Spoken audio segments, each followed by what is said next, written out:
All right, we start a new book today. It's the book of Judges. So the book of Judges, I'm reading this. I have a little study Bible here.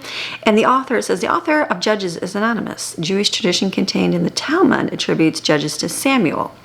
So Samuel lived during the time that it could have been written. He was a principal character in the transition to the next phase. He would have been aware of the events that occur in the book. He certainly was the crucial link between the period of the Judges and the period of the Kings. And his prophetic ministry clearly fits the moral commentary of Judges, and the consistent style and orderly scheme of the book points to a single compiler. And it says, the theme, during the book of Judges, the land wasn't fully conquered. There was political chaos, like today. The Israelites appeared to live mostly in the land between the cities of the Philistines, who dominate them much of the time. Two common phrases occur in this book. First is the Israelites did evil in the sight of the Lord. The second is every man did what was right in his own eyes. Here we go. We're going to be going back to sinning.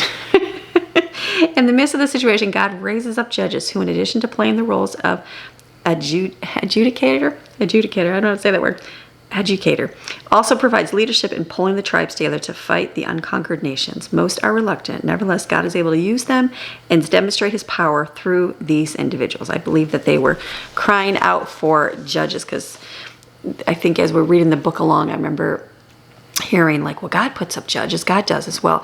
It's because they were complaining and whining. So God's like, here, let me give you judges. It's not that I think as we keep reading them and find out the rules of everything, you're gonna see the downfall of things as we continue on. So let's just start. We're on Judges chapter 1. Jerusalem is captured. Now it came about after the death of Joshua that the sons of Israel asked the Lord, who shall go up first for us against the Canaanites to fight against them? And the Lord said, Judah shall go up first. Behold, I have given the land into his hand. And the tribe of the sons of Judah said to the tribe of the sons of Simeon, his brother, come up with me into my allotted territory, so that we may fight against the Canaanites. And I likewise will go with you into your allotted territory. So Simeon went with him.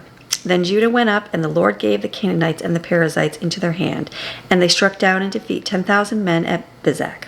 Then they found Adoni-Bezek in Bezek and fought against him, and they struck down and defeated the Canaanites and the Perizzites. But Adoni-Bezek fled, and they pursued him, and they caught him and cut off his thumbs and his big toe.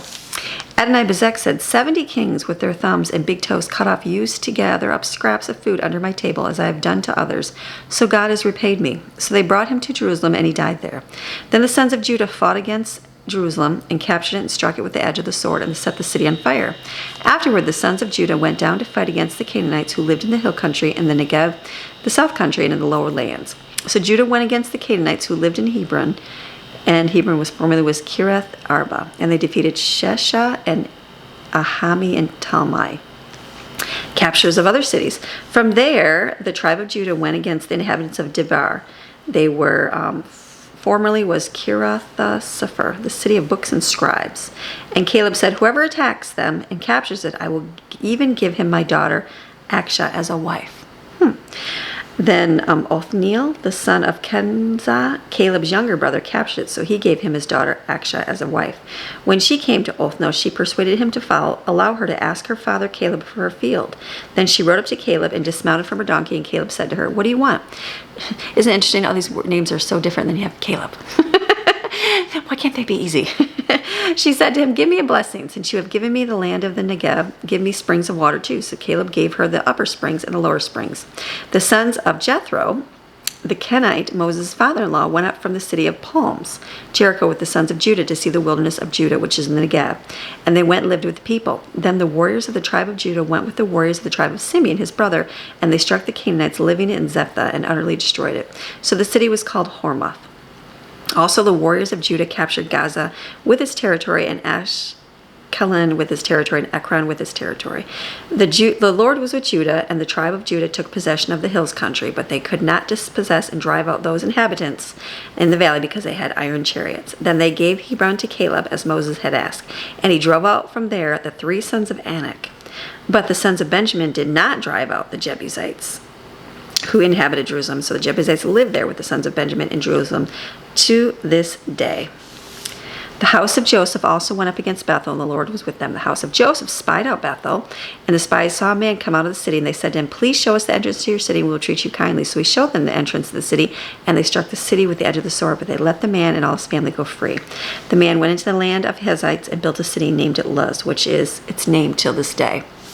Place is not conquered, but the tribe of Manasseh did not take possession of Beth Shean and its village, or Taanach and its villages, or the inhabitants of Dor and its villages, or a bunch that he didn't do. So the Canaanites remained in their land. It happened when Israel became strong, they put the Canaanites to forced labor, but they did not drive them out completely. Neither did the warriors of Ephraim drive out the Canaanites who were living in Gezer, so the Canaanites lived in Gezer among them. The warriors of the tribe of Zebulun did not drive out the inhabitants of Kitron or of Nahalo, so the Canaanites lived among them and were put to forced labor. The warriors of the tribe of Asher did not drive out the inhabitants. So it tells which ones they lived there. So the Asherites lived among the Canaanites. Neither did the warriors of Naphtali drive them out. So then the Amorites forced the sons of Dan back into the hill country, for they would not allow them to come down to the valley. Yet the Amorites persisted in living on Mount Haran. And the border of the Amorites ran from the ascent of Akarabim, from Selah, the rock, and upwards. I like this. Okay, so after Joshua's death, the tribes of Israel asked God who should lead the battle, and Judah went first. Some victories are won, but many tribes failed to fully drive out the Canaanites, showing early signs of disobedience. So, early sign. Here's our warning, flash warning. Wonder what's going to happen. All right, this is your daily Bible chapter. We're reading God's Word. We are getting through. We're on to a whole nother book. I am so proud of you guys for sticking through it, being with it. I'm excited that you're here. Thank you. If you guys leave lots of comments, and I apologize if I do not. I read all of them, but I don't always get to respond to every single one. But it makes my heart happy, and it's encouraging to me to see, like, you're here. Like, you're here. Like, we're a small number compared to everything else, right? But, like, we're reading through. You are going to get through, and I am going to get through the entire Old Testament together reading. I'm excited for that. We're just going to keep going. All right. See you tomorrow. Bye.